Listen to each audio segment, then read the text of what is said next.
Ninakusalimu katika jina la Yesu. It is me, Pastor Abednego Leparako, nyundo ya Bwana. Bwana amenipa neema niweze kuja kwenye screen yako, kwenye smartphone yako, na ninaomba sasa chukua dakika 5 hadi 10 kunisikiliza.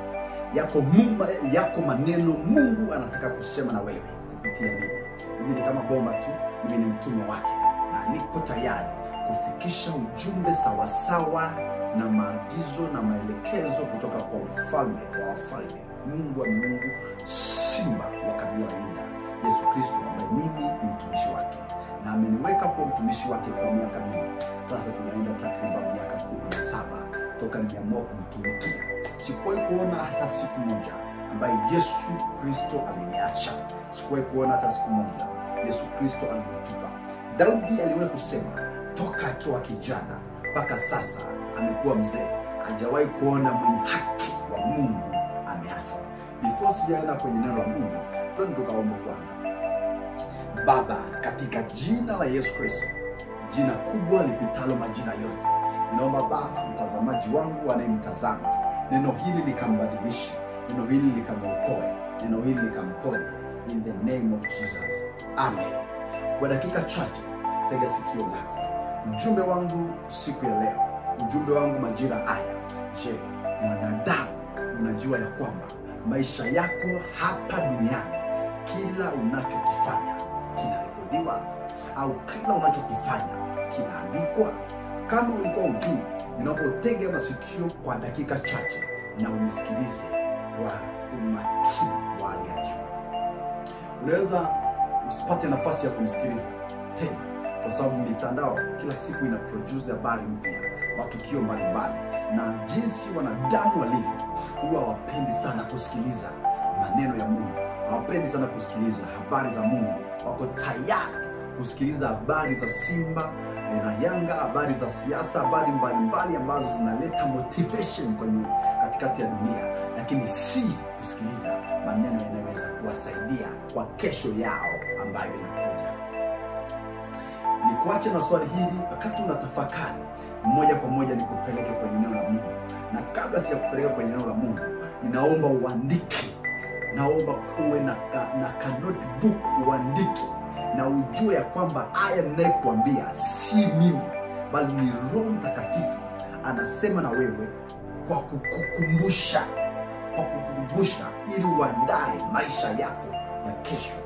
Nilikuwa siku moja niliongea sehemu fulani kwenye msiba, nikawaambia ndugu zangu, nataka kila mtu anayenisikiliza anisikilize na ajue ya kwamba hapa duniani tunapoishi sisi sote, yani mimi na wewe unayenitazama, ni wapangaji, au kwa tafsiri fupi, kwa lugha fupi, mimi na wewe unayenitazama ni wapitaji.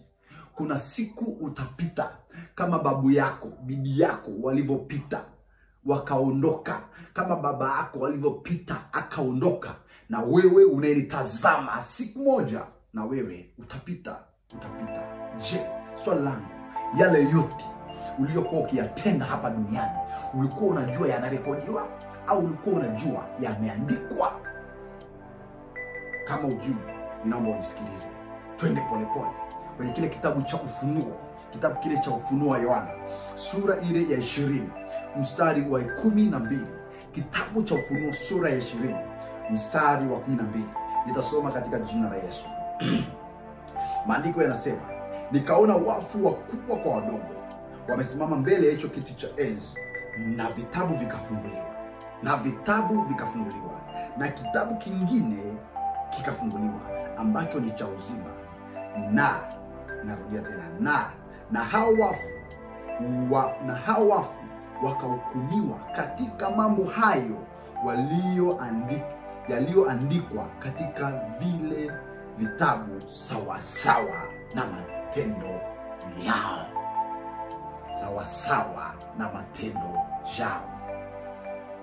Kitabu hichi cha Ufunuo Yohana ni kitabu ambacho kimeletwa direct kwa maisha ya nyakati za sasa, si nyakati zilizopita, kwa maisha ya nyakati za sasa na nyakati zijazo. naomba ushike hii kwa umakini. Kitabu hichi cha Ufunuo kimeandikwa na Yohana akiwa kwenye kisiwa cha Patmo kwa ajili ya nyakati za sasa hivi ninavyozungumza na wewe, na kwa ajili ya nyakati zijazo. Yohana akiwa kwenye kisiwa cha Patmo alipata kufunuliwa mambo ambayo hayana budi kutokea, hayana budi kujapo kwenye maisha yetu sisi tunaishi leo. Ninapoongea kitabu cha Ufunuo, siongei kwa habari ya Agano la Kale au kwa habari ya historia za kina Musa, historia za kina Elia, kina Elisha. Ninaongea kwa habari ya mimi na wewe unayenitazama. Mimi na wewe unayenitazama. Maandiko yanasema wakati Yohana akiwa kwenye kisiwa kile cha Patmo, akafunuliwa macho, akaona wafu wakubwa kwa wadogo, wafu wakubwa kwa wadogo wamesimama. Wamesimama wapi? Mbele ya kiti cha enzi. Kiti cha enzi cha nani? Cha Mungu pamoja na Yesu Kristo, Mungu aliyeumba dunia. Alafu baada ya kuwaona hao wafu wamesimama mbele ya kiti cha enzi, maandiko yanasema vitabu vikafunguliwa. Kitabu kimoja ni cha uzima ambacho kinaandika majina ya watu wote walioshinda dunia, na kitabu kingine ni kile ambacho kinaandika matendo au rekodi ya kile unachokifanya, iwe ni kibaya au ni chema, kinarekodiwa. Na ndio maana nimekuambia ujumbe wangu au message yangu ambayo Mungu amenituma nikukumbushe ya kwamba kila unachokifanya hapa duniani kinaandikwa au kinarekodiwa. Maandiko yanasema baada ya hao wafu wakubwa kwa wadogo kusimama kwenye kile kiti cha enzi, kilichofuatia hapa ni hukumu. Na maandiko yanasema na hao wafu wakubwa kwa wadogo wote, kila mmoja akahukumiwa sawa sawa na matendo yake aliyoyatenda akiwa wapi? Hapa duniani. Rafiki yangu, kama wewe ni tapeli, matendo yako ya wengi uliowatapeli, uliowaudia, uliowazulumu yamerekodiwa.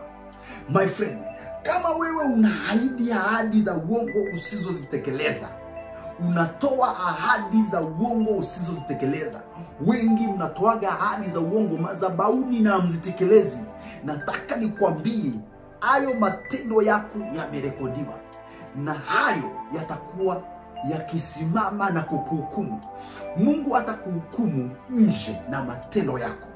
Mungu atakuhukumu kwa sababu ya watu wengine, atakuhukumu kwa sababu ya yale matendo yako uliyatenda hapa duniani ulipokuwa ukiishi ukiwa mzima katika mwili huu wa damu na nyama.